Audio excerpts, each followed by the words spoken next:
It's a well-known fact that living on a sailboat is like a permanent holiday. I mean, we cruisers, we spend our days swimming, Dang it! sipping cocktails. A lot of times my friends tell me, well, you live on a boat. I mean, you don't really work. And I tell them, work?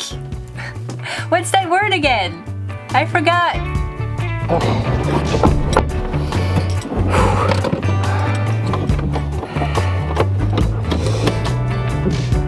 Oh shit.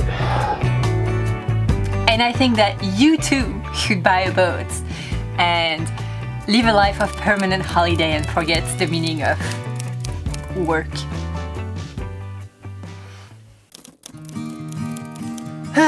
Alright, I don't know how it happened that fast, but today is the day where after 3 months we are leaving the US and we are going back to the boat. And this morning we are going to play how many bags is it okay to bring with you on a trip. Okay, so we have this 2, 3, 4, 5, 6.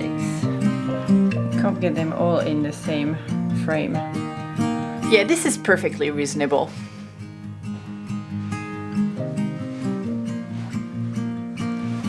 I'm gonna miss you. I'm gonna miss you. Oh, your dog food is so tasty. I wish I could take you with me in my bags. But I don't think that your parents would be very happy with me.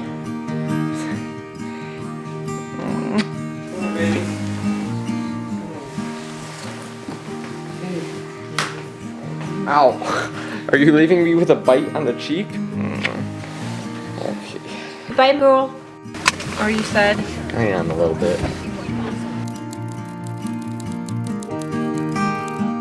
Alright, after 3 months in the US, it is finally time to get back to Port Seal. We're pretty excited, although this is going to be a 24 hours journey back to our boat. Now, thanks to the magic of videoing and YouTube, this is only going to take 30 seconds. Let's go. Ladies and gentlemen, it's our pleasure to welcome you to Minneapolis. So walking through the airport, I hear a hey dude, and this guy, one of my oldest friends, standing right by me. You get champagne, but it's in plastic instead of glass. I get champagne in the plastic glass. I still take the champagne though.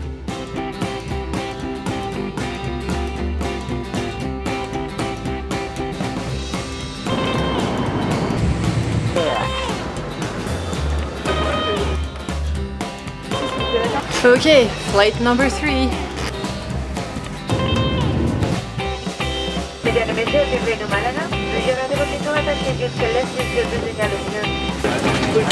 Et voilà! Thought we were done? Nah, still have a 2 hours drive.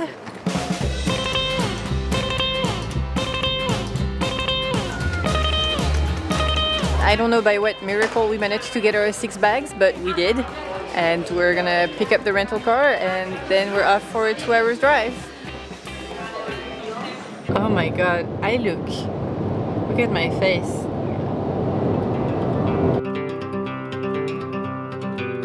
I'm excited. I really look forward to being back on board. But I'm a little nervous about what it is that we're going to find on the boat. Well, just remember there's nothing that we can't fix. No, I know, we can fix everything, but some things will be more pleasant to fix than others. It's true. Like, please let it be no rats in the boat. I do not want to take care of a rat.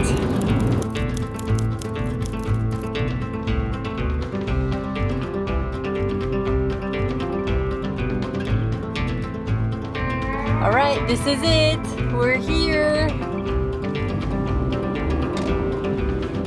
Oh! Okay!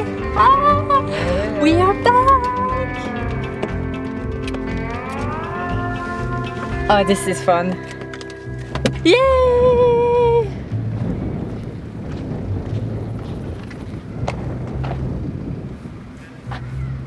Well, from the first look, nothing has really changed. Well, guys, it's good to be back.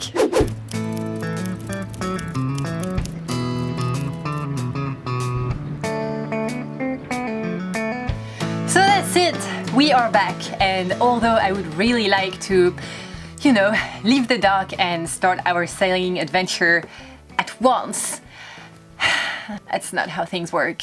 In the fantasy world that I was living in about a couple of years ago, sailing around the world meant that I was going to spend most of my time sipping cocktail in a hammock on the deck of my boat, while sometimes taking the occasional dip in a crystal clear blue water, while Ryan would serenade me playing the ukulele. I am so hot, I am so hot, and not in an attractive way.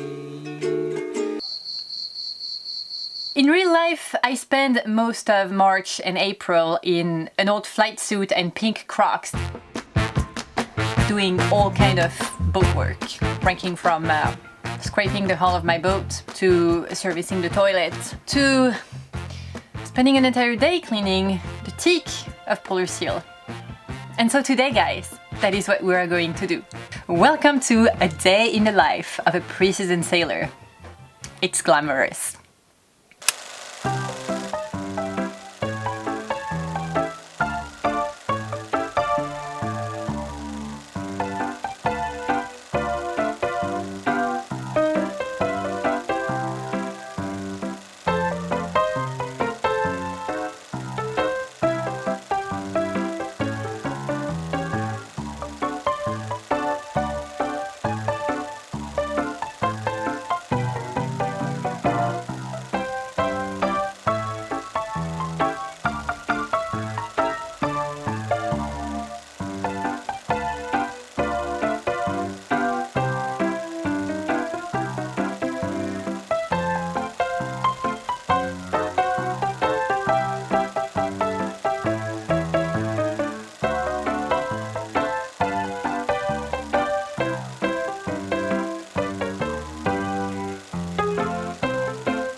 Welcome to a new boat life day, during which we are attempting to carry out a project, and 5 times throughout the course of this project we are going to need to go to the hardware store to get a tool that we do not have. The tool gods did not come through for me. So off we go.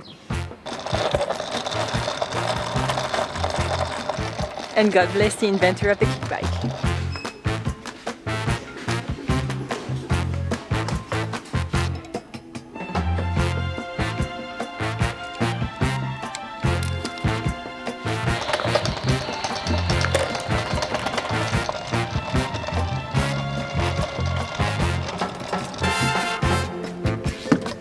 Where are you, Ryan? Here. Thanks, honey. Luckily here in Almerema, you're never too far away from a hardware store or a place where you can buy, you know, everything that you do not have on your boat. Alright guys, the next part of today's boat work project is about filling the holes that Ryan drilled like what, 6 months ago to install things. It's pretty disappointing. On the deck. Did you fart? It's hot. Oh, that smells really bad. And so we're gonna do a bit of cosmetic work here. I'm gonna repair some of my boo-boos that I made on the hull. Today we're repairing our boo-boos. Living the dream.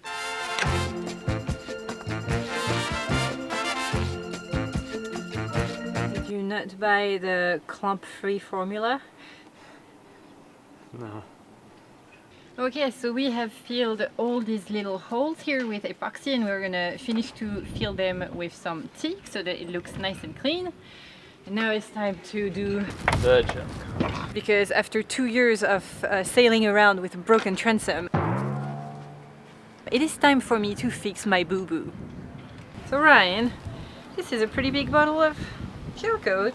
It is. What happened here? Well, I asked Beneteau, the nice people at Beneteau, for like a small bottle, and they were gracious enough to provide us with this. So it's like a liter, 1 kilo of gel coat. I think that Beneteau knows me and my abilities more than myself, which is why Beneteau sent us this 1 liter bottle of gel coat, so that the next time that I have a little parking accident, I also can repair it and keep this boat good looking.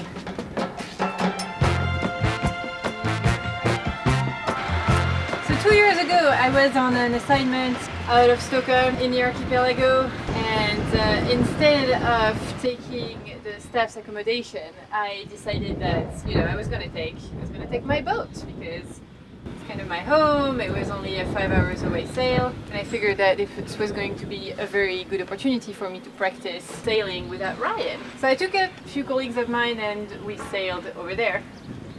But while I was working, the wind really picked up, and when I came back from my mission, the boat had slammed against the dock so much that it had put a huge dent in the transom, broken the exhaust cover, and completely destroyed the gel coat. So Watch your hair, it's in the gel coat. it's a new coloring method. White is very popular these days. Is there a magic technique to do gel coat? I don't know, I haven't found it, but it's best not to spread it on the gel coat that's good, because that's just got to get sanded off too. Okay, So just in the spots that's needed. was that better? A little bit. Encouraging boyfriend.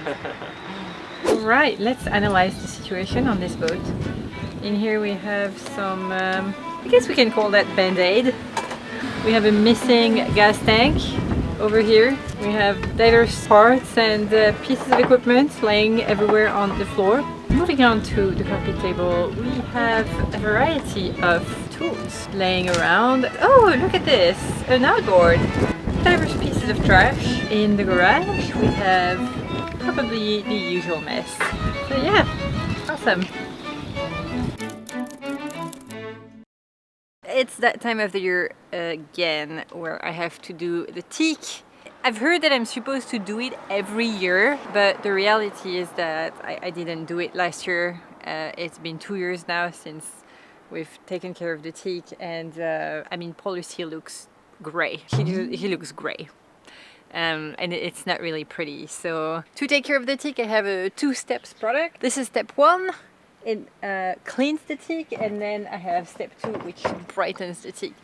And those are pretty heavy chemicals, and 2 years ago when I did it, I burnt myself. So this year I'm wearing gloves.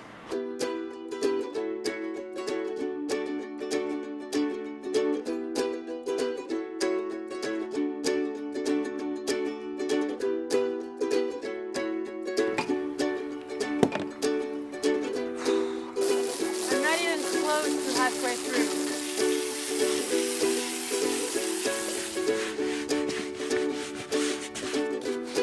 But in 5 minutes this will look great.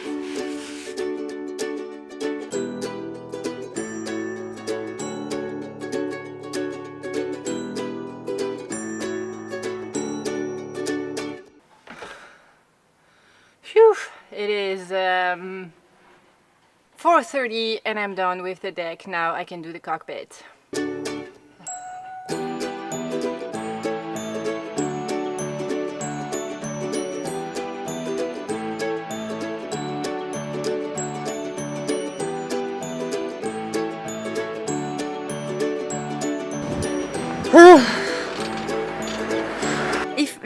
you are stuck with way too many square meters of teak to take care of, you are very welcome to leave all your condolences or tips in the comment section below.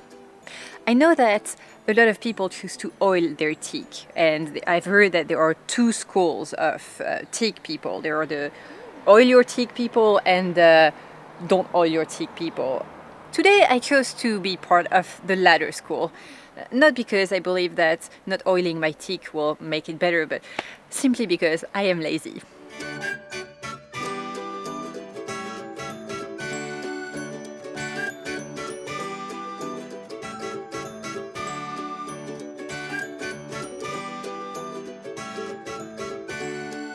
That being said, guys, I am off to the shower because I really do need it. And I need a beer because it's Friday and I've earned it. I wish that I could tell you that this is it. We are done. Like, this is... we can move on with our lives and go sail around the world. But the reality is we're not even scrubbing the surface of what needs to be done over the coming weeks. I hope you like that pun. In comparison to all the projects that we're undertaking, the arch that we are installing at the back of the boat, which is quite a major refit, is probably the project that is going the smoothest. In next week's video, Ryan will be showing how we install the lithium batteries on board, because yes, as I'm talking, we have installed those lithium batteries, and no, it was not a smooth project. Coming next, we will even be building our very own water maker, and that is also going to be some serious amount of work for us. But if we're looking at the bright side, I mean, those should make for good videos. So that's it for me today. I hope that you enjoyed this week's video. If you did, give it a thumb up and consider subscribing if you haven't done it yet. For my part, I will go install some check lines, mount some fans, build a deck shower, prepare some teak, service some winches, replace pipes in the galley, finish my gel coat, reorganize the storage space under the settee, service the engine, install struts, take the mainsail back up, polish our stainless steel, rebuild the hatches. I am so hot, I am so hot, got sweat rolling down my bum crack. Bum crack. We got 7 batteries sitting in the